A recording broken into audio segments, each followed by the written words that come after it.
हरिओम, ओम आनंद ma'am, Om Shanti ma'am, ओम ज्ञान ma'am. आप सभी दर्शकों का हमारे चैनल पर स्वागत है। आज हम लोग यूपी टेट सी टेट के अंतर्गत महत्वपूर्ण प्रश्नों को देखेंगे। पारिस्थितिकी में किसका अध्ययन किया जाता है?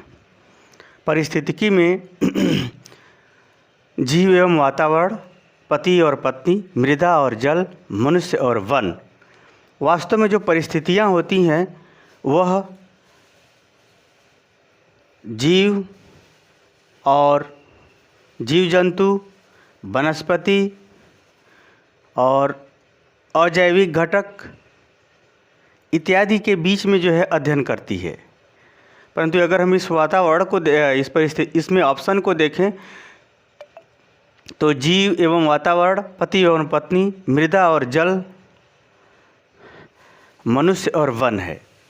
तो इसमें अगर देखें तो जीव एवं वातावरण यानी जीव जो जिसमें जीवन पाया जाता है उसे जीव कहते हैं। वातावरण में जैविक, अजैविक जीव जंतु इत्यादि सभी शामिल होते हैं। तो ये वाला क वाला ऑप्शन सबसे अच्छा है। पति पत्नी इसमें तो बस जीव ही है। मृदा और जल, इसमें जो है मृदा और जल, इसमें जो है दोनों जो है जैविक घटक नहीं है, तो ये नहीं होगा। मनुष्य और वन, दोनों में सिर्फ जैविक घटक ही हैं। तो इसमें सबसे बेस्ट ऑप्शन जो होगा वो होगा क वाला सही होगा।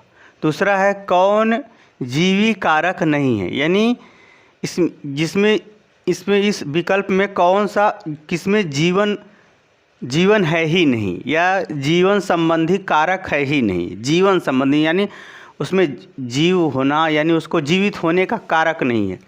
पेड़ पौधे इसमें भी जीवन होता है, जंतुओं में भी जीवन होता है, सूक्ष्म जीव में भी जीवन होता है। प्रस्तर का मतलब होता है पत्थर, पत्थर में जीवी कारक नहीं होता। इसका हो जाएगा दूसरे का घ हो जाएगा। तीसरा चलते हैं, राष्ट्रीय पर्यावरण इंजीनियरिंग शोध संस्थान कहाँ स्थित है? वाराणसी में सब्जी शोध संस्थान स्थित। ये है हरिद्वार में नहीं, बॉम्बे नहीं, नागपुर में होगा। राष्ट्रीय पर्यावरण इंजीनियरिंग शोध संस्थान कहाँ स्थित है? नागपुर में स्थित है। चौथा क्वेश्चन देखते हैं, हमारे पर्यावरण में अजैविक तत्व कौन सा है? पौधे, इसमें जीवन पाया जाता है, जैविक तत्व हुआ। जानवर, इसमें भी जीवन होता है, जैविक तत्व हुआ। क ख दोनों यानी ये भी जैविक तत्व। अजैविक तत्व यानी वायु है। अजैविक तत्व का मतलब उनका खुद का अपना जीवन नहीं होता, दूसरे के भले ही काम आते हों लेकिन उनका अपना खुद का जीवन नहीं होता, वायु। पांचवा चलते हैं, मानवीय मूल्यों में जो सर्वत्र है, मानवीय मूल्य जो सर्वत्र हैं के विकास का अर्थ है। मतारोपण यानी किसी के अगर अंदर मानवीय मूल्यों का विकास हुआ है, मानव के आदर्श, व्यवहार, परंपरा, मान्यता के प्रति उसका विकास हुआ है तो वो उस पर मत देने लगता है, तब माना जाए विकास होता है। या अंगीकरण यानी उसे अपने साथ कर लेता है तब उसे माना जाए कि उसका विकास हुआ है। या वैसा अनुकरण करने लगे तब कहा जाएगा कि उस मूल्य का विकास हुआ है। अभिव्यक्ति यानी जैसा वो व्यवहार मूल्य है वैसा व्यक्त करने लगे तब माना जाएगा कि विकास होगा। ये जान लीजिए, मतारोपण का मतलब ये हुआ उसके अभी सोच में वो चीज़ आई है। अंगीकरण का मतलब यह है कि उस मूल्य को उसने धारण कर लिया है। अनुकरण का अर्थ है कि वह उस मूल्य के अनुसार व्यवहार करता है। अभिव्यक्ति का अर्थ हुआ कि उस मूल्य को उसने धारण भी किया है और उसको व्यक्त भी वाणी से, व्यवहार से करता है।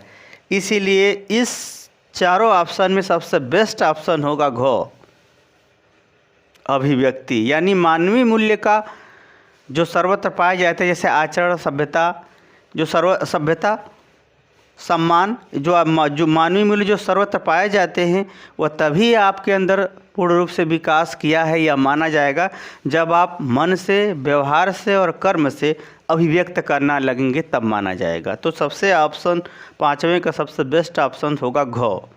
वृद्धि और विकास के सिद्धांत संबंधित नहीं है। निरंतरता, वृद्धि और विकास निरंतर होता है। हाँ, विकास निरंतर होता है, वृद्धि भी निरंतर होता है। विकास हमेशा धनात्मक होता है वृद्धि धनात्मक ऋणात्मक हो सकती है, ये भी सही है। हो अब चलते हैं ग, वर्गीकरण यानी विकास और वृद्धि अलग अलग है नहीं। और ऑप्शन को देख लेते हैं, समन्वय, वृद्धि और विकास का सिद्धांत समन्वय पर आधारित एक दूसरे पर आधारित होते हैं या क्रियाकलापों को का समायोजन होते हुए निर्धारित होते हैं। हाँ। वैयक्तिकता, वृद्धि और विकास व्यक्तिगत रूप से भी होते हैं। हाँ, क्योंकि वृद्धि और विकास किसी व्यक्ति का तेजी से होता है, किसी में कम होता है। घ यानी क भी सही, वृद्धि और विकास के सिद्धांत से संबंधित नहीं है, यानी ये भी संबंधित है। समन्वय भी संबंधित है, वैयक्तिकता भी संबंधित है।